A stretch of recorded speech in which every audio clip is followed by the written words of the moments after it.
మరియమ్మ గారు పరిశుద్ధాత్మ ద్వారా గర్భవతి అయ్యారు అన్న వాక్యం కొంతమంది అజ్ఞానమంతులకి అర్థం కాక పరిశుద్ధాత్మ దేవుడి గురించి మరియమ్మ గారి గురించి చాలా అసభ్యకరంగా మాట్లాడుతున్నారు.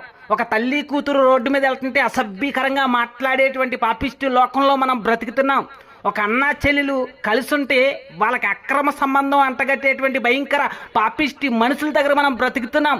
అలాగే మరియమ్మ గారి గురించి పరిశుద్ధాత్మ దేవుడి గురించి కూడా అలాగే అర్థం చేసుకుంటున్నారు, తప్పుగా అర్థం చేసుకుంటున్నారు. అసలు మరియమ్మ గారికి పరిశుద్ధాత్మ దేవుడికి ఉన్నటువంటి సంబంధం ఏంటి అని అంటే ఒక తండ్రికి కూతురికి ఉన్నటువంటి సంబంధం అని బైబిల్ చాలా క్లియర్గా తెలియజేస్తుంది. అయితే మరియమ్మ గారు పరిశుద్ధాత్మ ద్వారా గర్భవతి అయ్యారు అన్న వాక్యం అర్థం కాక చాలా అసభ్యకరంగా అర్థం చేసుకుంటున్నారు. ఇప్పుడు ఉన్నటువంటి డాక్టర్లు సరోగసి ద్వారా ఒక స్త్రీకి పురుషుడితో ఎలాంటి శరీర లైంగిక సంబంధం లేకుండా గర్భం రప్పిస్తున్నారు. ఎవరు అని అంటే డాక్టర్లే. స్త్రీకి పురుషుడితో ఎలాంటి శరీర లైంగిక సంబంధం